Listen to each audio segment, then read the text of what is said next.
enfin surtout l'Aprilia. Moi, ce que j'ai beaucoup aimé avec Aprilia, c'est que vendredi matin, ils n'étaient pas là.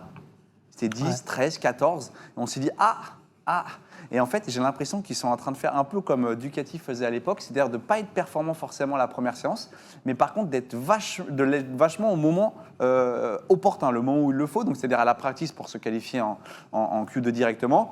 Et après, on le voit, ils sont bons à la qualif. Il y a une certaine sérénité, en fait, c'est ça. C'est une sérénité, c'est-à-dire que non, mais vous inquiétez pas. On entend les commentaires, Bezzecchi travaille le plus longtemps possible pour contrer, parce qu'on a bien vu que pour le moment, ce qui leur manque peut-être, c'est les courses sprint, parce qu'on a vu que les Ducati ont l'air, avec les pneus softs, d'être un petit peu meilleurs. C'est là où on se rend compte à quel point le niveau du MotoGP est extraordinaire, parce qu'il y a un mec qui était presque aux oubliettes il y a un an, parce qu'il n'arrivait pas à faire le résultat avec une 2023. Là, il se retrouve à gagner des Grands Prix et à être presque un des favoris. On annonce direct un des favoris de l'année 2026 parce que sa fin d'année, elle est clairement extraordinaire, quoi. Ça fait du bien pour une marque qui est quand même une toute petite marque comparée à tous les autres c'est leur plus belle saison en MotoGP. Ouais.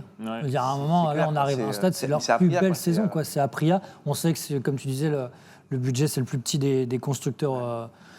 Enfin, je trouve ça incroyable, mais c'est aussi ça. Il y a Bezzecchi, certes. Ils mettent une moto privée. Tu vois Raúl Fernandez, tu vois la moto. Oui, au début, c'était chez Gresini, c'était un team Là, il y a privé. quand même Fernandez qui fait deux aussi, quoi. Fernandez, je veux dire, là, tu as Aprilia, mais respect parce ils sont passés par des étapes. L'histoire de Martin qui voulait partir, il fallait le gérer, tout ça, quoi.